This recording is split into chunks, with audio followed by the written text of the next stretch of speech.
Punjabi radio USA ਸੁਣ ਰਹੇ ਸਾਰੇ ਸਰੋਤਿਆਂ ਨੂੰ ਪਿਆਰ ਸਤਿਕਾਰ ਸਤਿ ਨਿੱਘੀ ਜਿਹੀ ਸਤਿ ਸ੍ਰੀ ਅਕਾਲ। ਸਭ ਨੂੰ ਜੀ ਆਇਆਂ ਨੂੰ ਆਖਦੇ ਹਾਂ। ਸੋ ਤੇ ਪ੍ਰੋਗਰਾਮ 'ਚ ਆਪ ਸਭ ਦਾ ਸਵਾਗਤ ਹੈ। ਅਪਡੇਟ ਕੈਲੀਫੋਰਨੀਆ ਜੁੜ ਚੁੱਕੇ ਨੇ ਹਰਜੋਤ ਸਿੰਘ ਖਾਲਸਾ ਜੀ, ਸਵਾਗਤ ਹੈ ਜੀ ਆਇਆਂ ਨੂੰ ਜੀ, ਸਤਿ ਸ੍ਰੀ ਅਕਾਲ। ਸਤਿ ਸ਼੍ਰੀ ਅਕਾਲ, ਧੰਨਵਾਦ ਜੀ ਆਇਆਂ ਨੂੰ। ਪੰਜਾਬੀ ਰੇਡੀਓ USA ਦੇ ਜਿੰਨੇ ਵੀ ਸਰੋਤੇ ਸਾਡੇ ਸਾਰੇ ਹੀ AM ਸਟੇਸ਼ਨਸ, FM ਸਟੇਸ਼ਨਸ, ਘਰਾਂ ਦੇ ਵਿੱਚ ਰੇਡੀਓ ਸੈਟਸ ਦੇ ਰਾਹੀਂ, ਟੈਲੀਫੋਨ ਦੇ ਰਾਹੀਂ, ਫੇਸਬੁੱਕ, YouTube ਤੇ ਲਾਈਵ ਦੇਖ ਰਹੇ ਹੋ, ਸੁਣ ਰਹੇ ਹੋ, ਸਾਰਿਆਂ ਨੂੰ ਜੀ ਆਇਆਂ ਨੂੰ ਤੇ ਬਹੁਤ ਹੀ ਪਿਆਰ ਤੇ ਸਤਿਕਾਰ ਭਰੀ ਸਤਿ ਸ੍ਰੀ ਅਕਾਲ। ਸਰੋਤਿਓ, ਅੱਜ ਮਾਰਚ ਦੀ 25 ਤਰੀਕ ਆ ਤੇ ਦਿਨ ਮੰਗਲਵਾਰ ਆ। ਤੁਹਾਡੇ ਲਈ ਸ਼ਾਮ ਦਾ ਅਪਡੇਟ ਕੈਲੀਫੋਰਨੀਆ ਪ੍ਰੋਗਰਾਮ ਲੈ ਕੇ ਹਾਜ਼ਰ ਹੋਏ ਹਾਂ। ਸਾਡੇ ਅੱਜ ਦੇ ਇਸ ਪ੍ਰੋਗਰਾਮ ਨੂੰ ਸਪਾਂਸਰ ਕਰਦੇ ਨੇ ਖਾਲਸਾ ਇੰਸ਼ੋਰੈਂਸ ਏਜੰਸੀ, ਜਿਨ੍ਹਾਂ ਦੇ ਕੋਲੋਂ ਹਰ ਇੱਕ ਤਰੀਕੇ ਦੇ ਇੰਸ਼ੋਰੈਂਸ ਕਰਵਾ ਸਕਦੇ ਹੋ। ਇੰਸ਼ੋਰੈਂਸ ਬਾਰੇ ਪਤਾ ਕਰਨ ਲਈ ਕਾਲ ਕਰ ਸਕਦੇ ਹੋ ਨੰਬਰ 408-272-2500 ਦੇ ਉੱਤੇ। ਟਿਰਕੇਣਾ immigration law firm, US immigration ਦਾ ਹੋਵੇ ਕਿਸੇ ਵੀ ਤਰੀਕੇ ਦਾ ਕੰਮ, ਕਾਲ ਅਟਰਨੀ ਜੇ ਟਿਰਕੇਣਾ 415-909-0503। Gurbachan Singh Nagra Sacramento, Sarabjit Singh Kulwinder Kaur Dhoot Yuba City, Gurdev Singh Sohal Antelope, Paramjit Singh Dakha Berkeley, Gursahib Singh Bakersfield, Avtar Singh Manzil Clovis. ਸਾਰਿਆਂ ਦਾ ਧੰਨਵਾਦ। ਜੇ ਤੁਸੀਂ ਵੀ ਇਸ ਪ੍ਰੋਗਰਾਮ ਨੂੰ ਸਪਾਂਸਰ ਕਰਨਾ ਚਾਹੁੰਦੇ ਹੋ, ਸੰਪਰਕ ਕਰ ਸਕਦੇ ਹੋ 408-722-7698 ਦੇ ਉੱਤੇ। ਜੀ, ਅੱਜ ਦੀਆਂ ਖਬਰਾਂ ਵੱਲ ਚੱਲੀਏ ਤੇ ਬੇ ਏਰੀਏ ਦੇ ਵਿੱਚ ਹਜੇ ਜਿਹੜੇ BTA ਦੇ ਵਰਕਰਸ ਆ, ਉਹਨਾਂ ਦੀ ਸਟ੍ਰਾਈਕ ਖਤਮ ਨਹੀਂ ਹੋਈ ਤੇ ਹੁਣ ਸੈਂਟਾ ਕਲਾਰਾ ਕਾਉਂਟੀ ਦੇ ਜਿਹੜੇ ਹੈਲਥ ਵਰਕਰਸ ਆ, ਉਹਨਾਂ ਨੇ ਵੀ ਆਪਣੀ ਜਿਹੜੀ ਸਟ੍ਰਾਈਕ ਆ ਉਹ ਸ਼ੁਰੂ ਕਰ ਦਿੱਤੀ ਹੈਗੀ ਆ। 200 ਦੇ ਕਰੀਬ clinical lab scientist, microbiologists, medical laboratory technicians ਤੇ ਹੋਰ ਜਿਹੜੇ ਵਰਕਰਸ ਆ ਕਾਉਂਟੀ ਹਸਪੀਟਲ ਦੇ ਵਿੱਚ ਕੰਮ ਕਰਦੇ ਹੈਗੇ ਆ, ਉਹਨਾਂ ਨੇ ਇਹ ਕਿਹਾ ਵੀ ਸਾਡੀ ਜਿਹੜੀ ਸਟ੍ਰਾਈਕ ਆ ਵੀਰਵਾਰ ਤੱਕ ਚੱਲਦੀ ਰਹੂਗੀ। ਇਹਦੇ ਨਾਲ ਸੈਂਟਾ ਕਲਾਰਾ ਵੈਲੀ ਮੈਡੀਕਲ ਸੈਂਟਰ, ਓਕੋਨਰ ਹਸਪੀਟਲ ਜੋ ਸੈਨੋਜ਼ੇ ਦੇ ਵਿੱਚ ਹੈਗਾ, ਸੇਂਟ ਲੂਇਸ ਰੀਜਨਲ ਹਸਪੀਟਲ ਜੋ ਗਿਲਰਾਏ ਦੇ ਵਿੱਚ ਹੈਗਾ, ਉਹਨਾਂ ਦੀਆਂ ਸਰਵਿਸਿਜ਼ ਦੇ ਉੱਤੇ ਫਰਕ ਪਊਗਾ। ਲੇਬਰ ਕੰਟਰੈਕਟ ਐਕਸਪਾਇਰਡ ਹੋ ਗਿਆ ਸੀ ਸਤੰਬਰ ਮਹੀਨੇ ਦੇ ਵਿੱਚ ਪਿਛਲੇ ਸਾਲ। ਯੂਨੀਅਨ ਲੀਡਰਸ ਵਿਦ ਇੰਜੀਨੀਅਰ ਤੇ ਸਾਇੰਟਿਸਟ ਆਫ ਕੈਲੀਫੋਰਨੀਆ ਲੋਕਲ 20 ਜਿਹੜੀ ਉਹਨਾਂ ਦੀ ਯੂਨੀਅਨ ਹੈਗੀ ਆ, ਉਹਨਾਂ ਨੇ ਇਹ ਕਿਹਾ ਆ ਵੀ ਅਸੀਂ ਟਰਾਈ ਕਰ ਰਹੇ ਹਾਂ ਵੀ ਜਿਹੜਾ ਸਾਡਾ ਐਗਰੀਮੈਂਟ ਆ ਉਹ ਜੋ ਵੀ ਉਹਨਾਂ ਨੇ ਆਪਣੀਆਂ ਵੇਜਸ ਵਧਾਉਣ ਦੇ ਵਿੱਚ ਹੈਗਾ ਉਹ ਛੇਤੀ ਹੋ ਜਾ ਤਾਂ ਕਿ ਲੋਕ ਤੰਗ ਨਾ ਹੋਣ। ਸੋ ਸੈਂਟਾ ਕਲਾਰਾ ਵੈਲੀ ਹਸਪੀਟਲ ਜਿਹੜੇ ਆ ਉਹ ਅਫੈਕਟ ਹੋ ਰਹੇ ਆ। ਪਹਿਲਾਂ VTA ਦੇ ਨਾਲ ਬਹੁਤ ਸਾਰੇ ਲੋਕਾਂ ਨੂੰ ਪਰੇਸ਼ਾਨੀ ਆ ਰਹੀ ਆ ਤੇ VTA ਦੇ ਵਿੱਚ ਵੀ ਜਿਹੜੇ EMPLOYEES ਹੈਗੇ ਆ ਉਹ ਕਹਿੰਦੇ ਵੀ ਸਾਡੀ ਮੰਗ ਹੈਗੀ ਜਿਸ ਹਿਸਾਬ ਦੇ ਨਾਲ ਬੇ ਏਰੀਏ ਦੇ ਵਿੱਚ ਮਹਿੰਗਾਈ ਆ, ਜਿਸ ਹਿਸਾਬ ਦੇ ਨਾਲ ਅੱਜ ਮਰਕਰੀ ਨਿਊਜ਼ ਨੇ ਆਰਟੀਕਲ ਛਾਪਿਆ ਵੀ ਜੇ ਕਿਸੇ ਨੇ ਬੇ ਏਰੀਏ 'ਚ ਰਹਿਣਾ ਆ ਤਾਂ ਉਹਦੀ ਤਨਖਾਹ ਘੱਟੋ ਘੱਟ $1,47,000 ਹੋਣੀ ਚਾਹੀਦੀ ਆ, ਤਾਂ ਉਹ ਆਪਣਾ ਰੈਂਟ ਤੇ ਜਿਹੜਾ ਰਹਿਣ ਦਾ ਉਹ ਗੁਜ਼ਾਰਾ ਕਰ ਸਕਦਾ ਹੈ। ਜੇ ਇਹੀ ਜੇ ਫੈਮਿਲੀ ਆਫ 4 ਹੋਵੇ ਤਾਂ 3.25 ਲੱਖ ਕਹਿੰਦੇ ਵੀ ਇਹ ਤਨਖਾਹ ਇਸ ਦੇ ਲਈ ਚਾਹੀਦੀ ਆ। ਤਾਂ ਬੇਸਿਕਲੀ ਆਮ ਲੋਕਾਂ ਦੇ ਲਈ ਉੱਥੇ ਰਹਿਣਾ ਨਾਮੁਮਕਿਨ ਵਾਲੀ ਗੱਲ ਆ। ਜਿਹੜੇ ਪੁਰਾਣੇ ਲੋਕ ਉੱਥੇ ਰਹਿ ਰਹੇ ਆ, ਬਸ ਉਹਨਾਂ ਦਾ ਹੀ ਜਿਹੜਾ ਗੁਜ਼ਰ ਬਸਰ ਕਹਿ ਲਓ ਵੀ ਹੋਊਗਾ। ਅਦਰਵਾਈਜ਼ ਨਵੇਂ ਬੰਦੇ ਦੇ ਲਈ ਆ ਕੇ ਉੱਥੇ ਪੈਰ ਲਾਉਣੇ ਤਾਂ ਹੁਣ ਨਾਮੁਮਕਿਨ ਵਾਲੀ ਗੱਲ ਬਣ ਚੁੱਕੀ ਆ। ਅਗਲੀ ਗੱਲ ਕਰੀਏ ਸਿਗਨਲ ਗੇਟ ਦੀ। ਸਿਗਨਲ ਗੇਟ ਨਾਮ ਦਿੱਤਾ ਗਿਆ ਹੈ ਜਿਹੜਾ ਯਮਨ ਵਾਰ ਦੀ ਇਨਫੋਰਮੇਸ਼ਨ ਇੱਕ ਅਟਲਾਂਟਿਕ ਮੈਗਜ਼ੀਨ ਦੇ ਪੱਤਰਕਾਰ ਦੇ ਨਾਲ ਜਿਹੜੀ ਸਾਂਝੀ ਹੋ ਗਈ ਸੀ। ਬਲੰਡਰ ਜਿਹੜਾ ਏਡਾ ਵੱਡਾ ਹੋਇਆ ਨੈਸ਼ਨਲ ਸਿਕਿਉਰਿਟੀ ਨੂੰ ਲੈ ਕੇ ਜਿਹੜੇ ਸਵਾਲ ਆ ਇਸ ਦੇ ਵਿੱਚ ਬਹੁਤ ਵੱਡੇ ਉੱਠ ਕੇ। ਅੱਜ ਗ੍ਰਿਲਿੰਗ ਹੋਈ ਸੀ ਬਹੁਤ ਤਗੜੀ ਸਵੇਰੇ, ਜਿਸ ਦੇ ਵਿੱਚ ਕੋਈ ਹੱਥ ਪੱਲਾ ਜਿਹੜਾ ਉਹ ਫੜਾਉਣ ਤੋਂ ਟਰੰਪ ਐਡਮਿਨਿਸਟ੍ਰੇਸ਼ਨ ਦੀ ਜਿਹੜੀ ਕੈਬਨਿਟ ਦੇ ਮੰਤਰੀ ਕਹਿ ਲਓ ਜਾਂ ਟੌਪ ਦੇ ਇੰਟੈਲੀਜੈਂਸ ਅਹਿਮ ਬੰਦੇ ਆ, ਉਹਨਾਂ ਨੇ ਕੁਛ ਆਪਣੀ ਕਹਿ ਲਓ ਵੀ ਗਲਤੀ ਬਾੜੀ ਨਹੀਂ ਮੰਨੀ। ਪਰ ਇਵੈਂਚੁਅਲੀ ਅੱਜ ਜਿਹੜੇ ਨੈਸ਼ਨਲ ਸਿਕਿਉਰਿਟੀ ਐਡਵਾਈਜ਼ਰ ਮਾਈਕ ਵਾਲਟਸ ਨੇ, ਜੋ ਰਾਸ਼ਟਰਪਤੀ ਟਰੰਪ ਨੂੰ ਸਿਕਿਉਰਿਟੀ ਦੇ ਬਾਰੇ ਐਡਵਾਈਜ਼ ਕਰਦੇ ਨੇ, ਉਹਨਾਂ ਨੇ ਇੱਕ ਫੌਕਸ ਨਿਊਜ਼ ਦੀ ਇੰਟਰਵਿਊ ਦੇ ਵਿੱਚ ਲੌਰਾ ਇੰਗਰੈਮ ਦੇ ਨਾਲ ਪੂਰੀ ਜ਼ਿੰਮੇਵਾਰੀ ਆਪਣੇ ਸਿਰ ਲੈ ਲਈ ਆ। ਉਹ ਕਹਿੰਦੇ ਵੀ ਉਹ ਹੀ ਟੇਕਸ ਫੁੱਲ ਰਿਸਪੌਂਸਿਬਿਲਿਟੀ। ਕਹਿੰਦੇ ਵੀ I built the group, my job is to make everything coordinated.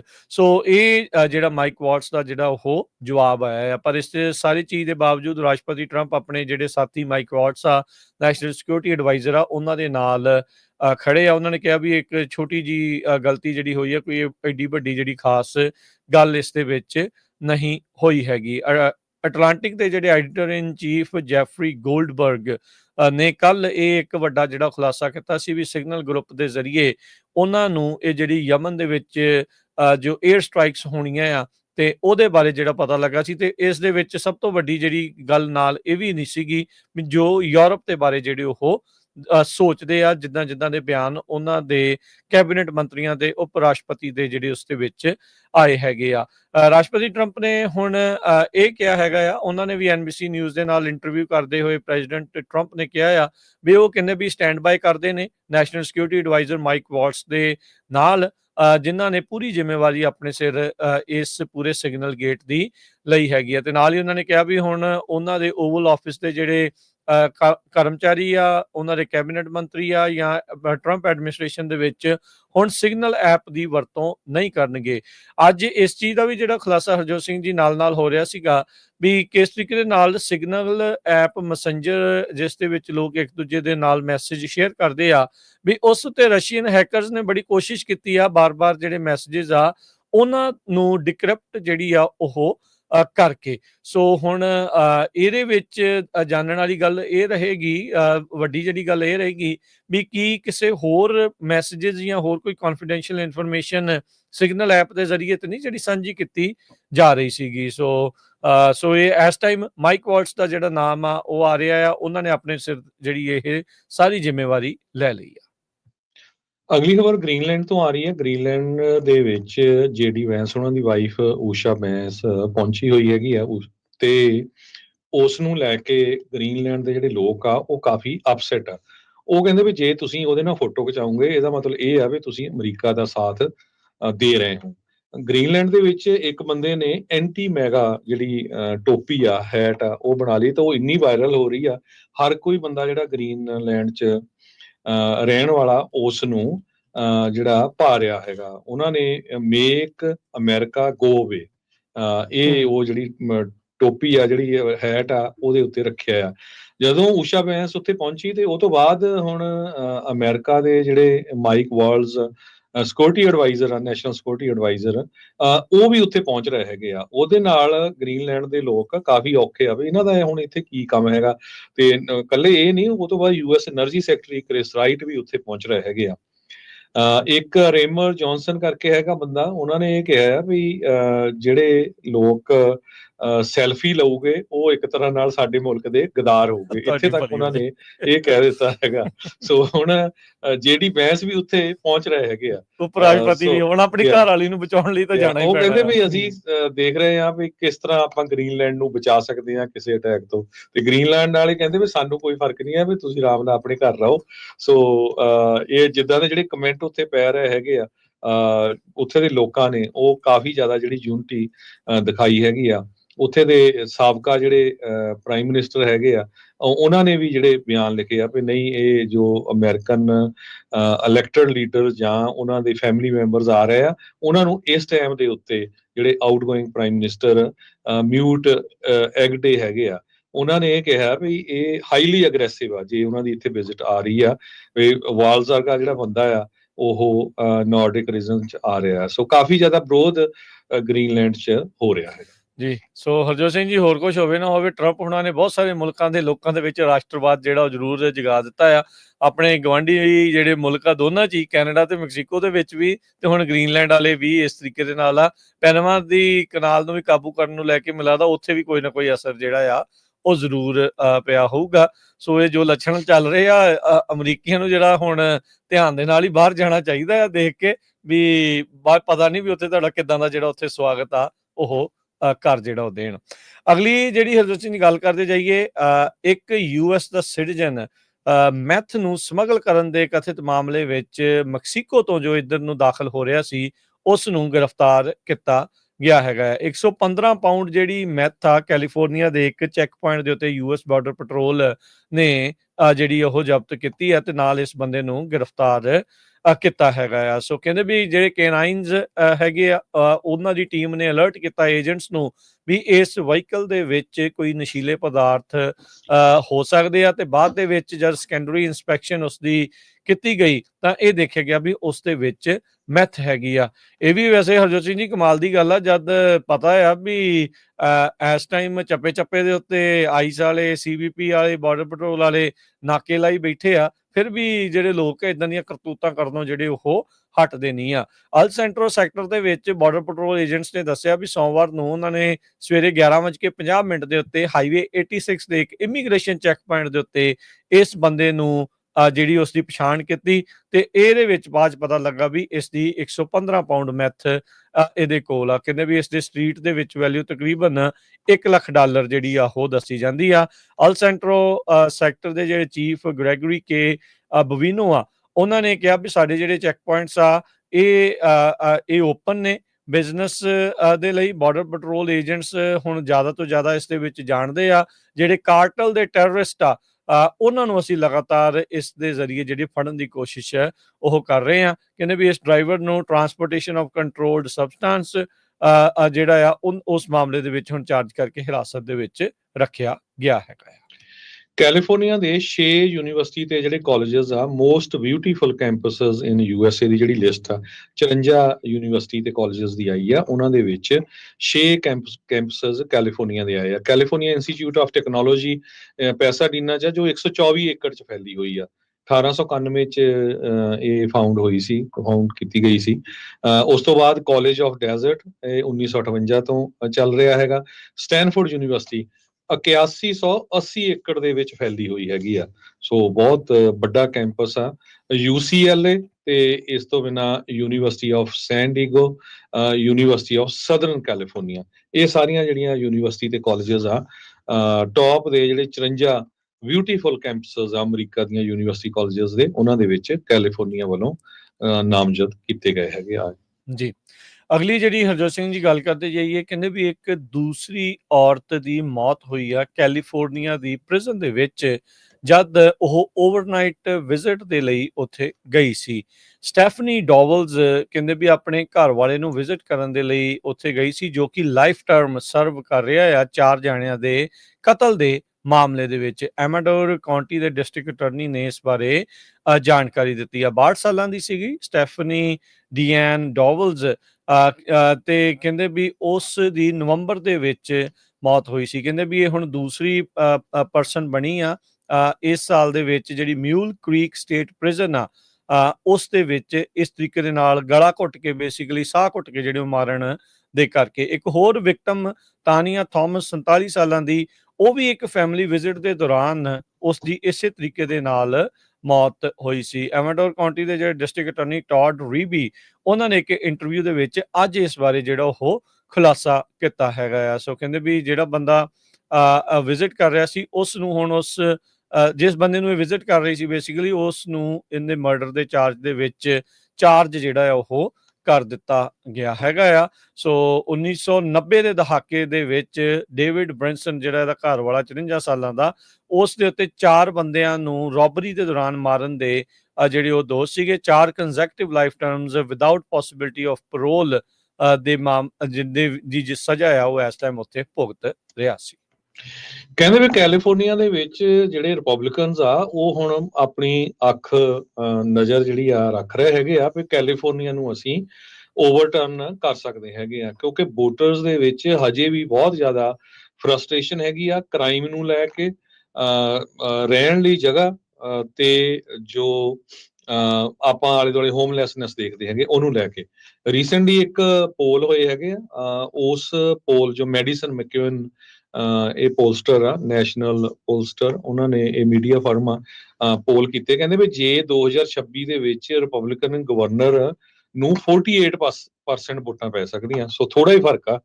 48% ਤੱਕ ਕੈਲੀਫੋਰਨੀਅਨਸ ਕਹਿੰਦੇ ਆ ਵੀ ਰਿਪਬਲਿਕਨ ਕੈਂਡੀਡੇਟ ਨੂੰ ਅਸੀਂ 2026 ਦੇ ਵਿੱਚ ਵੋਟ ਪਾ ਸਕਦੇ ਹੈਗੇ ਆ।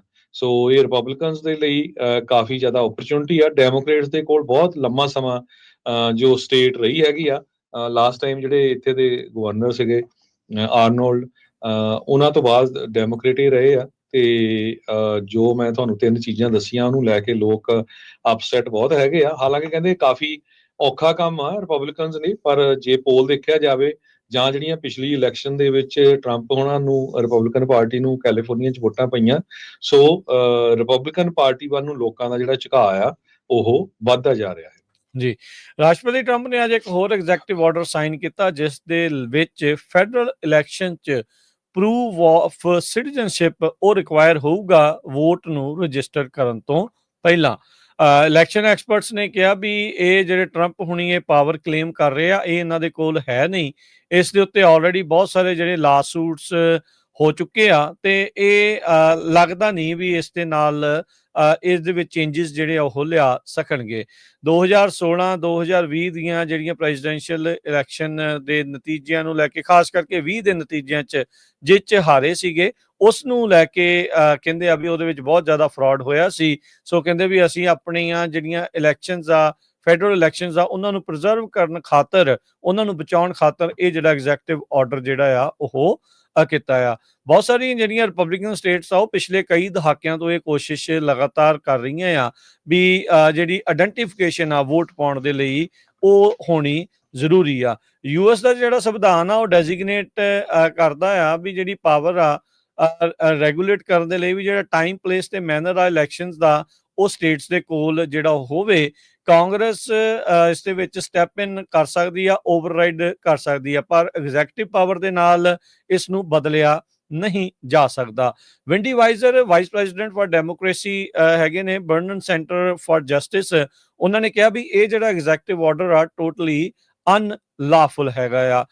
ਰਿਚਰਡ ਪਿਲਡਜ਼ ਇਹ ਕਨਸਟੀਟਿਊਸ਼ਨਲ ਲਾ ਪ੍ਰੋਫੈਸਰ ਨੇ, ਨਿਊਯਾਰਕ ਯੂਨੀਵਰਸਿਟੀ ਦੇ ਵਿੱਚ ਇਲੈਕਸ਼ਨ ਲਾ ਬਲੌਗ ਜਿਹੜਾ ਉਹ ਲਿਖਦੇ ਨੇ। ਉਹ ਕਹਿੰਦੇ ਵੀ ਕੋਰਟ ਨੇ ਇਸ ਦੇ ਵਿੱਚ ਪਹਿਲਾਂ ਹੀ ਐਸਟੈਬਲਿਸ਼ ਕਰ ਚੁੱਕਾ ਹੈਗਾ ਆ ਵੀ ਐਗਜ਼ੈਕਟਿਵ ਬ੍ਰਾਂਚ ਦੇ ਵਿੱਚ ਕਿਹੜੀ ਪਾਵਰ ਇਸ ਨੂੰ ਲੈ ਕੇ ਹੈਗੀ ਆ ਤੇ ਕਿਹੜੀ ਨਹੀਂ ਹੈਗੀ। ਜਿਹੜੇ ਡੈਮੋਕ੍ਰੇਟਸ ਆ ਤੇ ਜਿਹੜੇ ਵੋਟਿੰਗ ਰਾਈਟਸ ਵਾਲੇ ਆ ਉਹ ਕਹਿ ਰਹੇ ਆ ਵੀ ਇਹ ਇੱਕ ਵੋਟਰ ਸਪਰੈਸ਼ਨ ਦਾ ਇੱਕ ਹਿਸਾਬ ਦੇ ਨਾਲ ਰਾਸ਼ਟਰਪਤੀ ਟਰੰਪ ਕੋਸ਼ਿਸ਼ ਕਰ ਰਹੇ ਆ ਵੀ ਪ੍ਰੂਫ ਆਫ ਸਿਟੀਜ਼ਨਸ਼ਿਪ ਲਿਆਉਂਗੇ ਤਾਂ ਹੀ ਜਿਹੜਾ ਆ ਉਹ ਤੁਹਾਨੂੰ ਇੱਥੇ ਵੋਟ ਪਾਉਣ ਦਾ ਅਧਿਕਾਰ ਜਿਹੜਾ ਮਿਲੂਗਾ।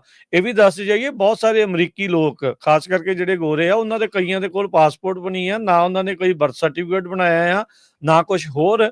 ਉਹ ਇਦਾਂ ਹੀ ਜਾਮੇ ਆ, ਇਦਾਂ ਹੀ ਜਿਹੜੇ ਉਹ ਰਹਿੰਦੇ ਆ, ਇਦਾਂ ਹੀ ਜਿਹੜੇ ਉਹਨਾਂ ਦੀ ਮੌਤ ਹੋ ਜਾਂਦੀ ਹੈ। ਸੋ ਕਹਿੰਦੇ ਵੀ ਉਹਦੇ ਕਰਕੇ ਕਈ ਲੋਕ ਵੋਟ ਪਾਉਣ ਤੋਂ ਰਹਿ ਸਕਦੇ ਆ, ਜਾਂ ਫਿਰ ਜੇ ਵਾਕਿਆ ਹੀ ਐਗਜ਼ੈਕਟਿਵ ਪਾਵਰ ਦੇ ਨਾਲ ਇਹ ਚੇਂਜ ਹੁੰਦਾ ਆ ਤਾਂ ਆਪਾਂ ਨੂੰ ਵੋਟਿੰਗ ਦੇ ਵਿੱਚ ਵੱਡੀਆਂ ਤਬਦੀਲੀਆਂ ਜਿਹੜੀਆਂ ਉਹ ਦੇਖਣ ਨੂੰ ਮਿਲ ਸਕਦੀਆਂ ਆ। ਪਰ ਹਾਲ ਦੀ ਘੜੀ ਉਹਦੇ ਚਾਂਸਸ ਘੱਟ ਆ। ਅਦਾਲਤਾਂ ਦੇ ਵਿੱਚ ਇਹ ਜਿਹੜਾ ਕੇਸ ਆ ਮੁੜ ਦੁਬਾਰਾ ਜਾ ਸਕਦਾ ਆ। ਨਵੀਂ ਸਟੱਡੀ ਇੱਕ ਜੌਨ ਹੌਪਕਿੰਸ ਯੂਨੀਵਰਸਿਟੀ ਨੇ ਰਿਲੀਜ਼ ਕੀਤੀ ਹੈ, ਜਿਨ੍ਹਾਂ ਦੇ ਮੁਤਾਬਕ ਬੇ ਏਰੀਏ ਦੇ 2 ਬ੍ਰਿਜ, ਗੋਲਡਨ ਗੇਟ ਬ੍ਰਿਜ ਤੇ ਸੈਨ ਫਰਾਂਸਿਸਕੋ ਓਕਲੈਂਡ ਬੇ ਬ੍ਰਿਜ, ਕਹਿੰਦੇ ਵੀ 20 ਦੇ ਵਿੱਚੋਂ 2 ਇਦਾਂ ਦੇ ਬ੍ਰਿਜ ਆ ਜਿਹੜੇ ਕਲੈਪਸ ਹੋ ਸਕਦੇ ਆ ਜੇ ਇਹਨਾਂ ਨੂੰ ਕੋਈ ਸ਼ਿਪ ਸਟ੍ਰਾਈਕ ਕਰੂਗਾ। ਤੇ ਤੁਹਾਨੂੰ ਪਤਾ ਹੈ 2024 ਚ ਫਰਾਂਸਿਸ ਸਕਾਟ ਕੀ ਬ੍ਰਿਜ ਕਲੈਪਸ ਹੋਇਆ ਸੀ ਬਾਲਟੀਮੋਰ ਦੇ ਵਿੱਚ। ਉਹ ਤੋਂ ਬਾਅਦ ਜੌਨ ਹੌਪਕਿੰਸ ਯੂਨੀਵਰਸਿਟੀ ਨੇ ਸਟੱਡੀ ਕੀਤੀ ਆ, ਕਹਿੰਦੇ 68 ਦੇ ਕਰੀਬ ਇਦਾਂ ਦੇ ਬ੍ਰਿਜ ਹੈਗੇ ਆ ਜਿਨ੍ਹਾਂ 'ਚ ਸਾਨੂੰ ਜਿਹੜੀ ਆ ਇਨਫੋਰਸਮੈਂਟ ਤੇ ਦੁਆਰਾ ਕੀ ਜਿਹੜਾ ਸਾਰਾ ਕੁਝ ਬ੍ਰਿਜਸ ਦਾ ਕਰਨ ਵਾਲਾ ਆ ਤਾਂ ਕਿ ਇਦਾਂ ਦੀ ਇਨਸੀਡੈਂਟ ਨਾ ਵਾਪਰੇ। ਕਹਿੰਦੇ Oakland Bay Bridge collision expected once every 22 years। ਤੇ ਸੋ ਕਹਿੰਦੇ ਆਪਣੀ ਲਾਈਫ ਟਾਈਮ 'ਚ ਇੱਕ ਵਾਰੀ ਇਦਾਂ ਦੀ ਚੀਜ਼ ਜਿਹੜੀ ਆ ਉਹ ਵਾਪਰ ਸਕਦੀ ਹੈਗੀ ਆ ਜੀ। ਸਮਾਂ ਪ੍ਰੋਗਰਾਮ ਦਾ ਜਿਹੜਾ ਸਮਾਪਤ ਜਾਂਦੇ ਮਾਰਕੀਟਸ ਦਾ ਜੇ ਹਾਲ ਆਪਣੇ ਦਰਸ਼ਕਾਂ ਦੇ ਨਾਲ ਸਾਂਝੇ ਕਰਦੇ ਜਾਈਏ ਤਾਂ ਅੱਜ ਜਿਹੜੇ ਡਾਊ ਜੋਨ ਤਕਰੀਬਨ ਕੱਲ ਦੇ ਬਰਾਬਰ ਹੀ ਰਹੀ, 4 ਪੁਆਇੰਟ ਜਿਹੜੀ ਪੋਜ਼ਿਟਿਵ 'ਚ ਗਈ 42,500 ਤੇ 88 ਤੇ।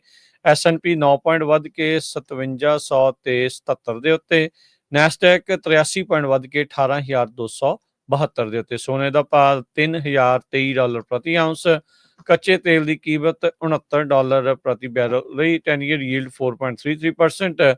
ਕ੍ਰਿਪਟੋ ਕਰੰਸੀ 'ਚ ਬਿਟਕੋਇਨ 87,672 ਦੇ ਬਰਾਬਰ ਜਿਹੜਾ ਹੋ ਰਿਹਾ ਤੇ ਇਥੀਰੀਅਮ 2070 ਤੇ। ਜੀ, ਇੱਕ ਖਬਰ ਸਾਂਝੀ ਕਰਨੀ ਆ, ਜਿਹੜਾ ਸਟਰ ਕਾਉਂਟੀ ਸ਼ੈਰਿਫ ਆਫਿਸ ਨੇ ਅਨਾਉਂਸਮੈਂਟ ਕੀਤੀ ਹੈ ਵੀ ਉਹ ਇਸ ਐਤਵਾਰ ਨੂੰ ਮਾਰਚ 30 ਨੂੰ ਯੂਬਾ ਸਿਟੀ ਦੇ ਵਿੱਚ ਜਿਹੜਾ ਚੈੱਕ ਪੁਆਇੰਟ ਲਾਉਣ ਜਾ ਰਹੇ ਆ ਵੀ ਕਿਸੇ ਬੰਦੇ ਨੇ ਕੋਈ ਸ਼ਰਾਬ ਤਾਂ ਨਹੀਂ ਪੀਤੀ ਹੈਗੀ। ਤੇ 8 ਵਜੇ ਤੋਂ ਲੈ ਕੇ ਤੜਕੇ 1 ਵਜੇ ਤਾਈਂ ਅਨਡਿਸਕਲੋਜ਼ਡ ਲੋਕੇਸ਼ਨ ਯੂਬਾ ਸਿਟੀ ਦੇ ਵਿੱਚ ਜੋ ਸ਼ੈਰਿਫਸ ਡਿਪਾਰਟਮੈਂਟ ਆ ਉਹ ਸੋਬਰਾਇਟੀ ਟੈਸਟ ਜਿਹੜਾ ਆ ਚੈੱਕ ਪੁਆਇੰਟ ਉਹ ਕਰਨਗੇ। ਤੇ ਜੇ ਕਰੰਸੀ ਦੀ ਗੱਲ ਕਰਦੇ ਜਾਈਏ, $1 ਦੇ ਬਰਾਬਰ ਕੈਨੇਡਾ ਦੇ $142, $1 ਤੇ 42 ਸੈਂਟ ਰਹੇ ਆ। $1 ਦੇ ਬਰਾਬਰ ਪਾਕਿਸਤਾਨ ਦੇ $280 ਤੇ 25 ਪੈਸੇ। $1 ਦੇ ਬਰਾਬਰ ਇੰਡੀਆ ਦੇ $85 ਤੇ 97 ਪੈਸੇ। ਜੀ, ਇੱਥੇ ਪ੍ਰੋਗਰਾਮ ਦੀ ਸਮਾਪਤੀ ਮੇਰੇ ਰਾਜਕਨਵੀਰ ਸਿੰਘ ਵੱਲੋਂ ਤੇ ਹਰਜੋਤ ਸਿੰਘ ਵੱਲੋਂ ਸਭ ਨੂੰ ਪਿਆਰ ਭਰੀ ਸਤਿ ਸ੍ਰੀ ਅਕਾਲ। ਸੁਣਦੇ ਰਹੋ, ਦੇਖਦੇ ਰਹੋ ਪੰਜਾਬੀ ਰੇਡੀਓ USA।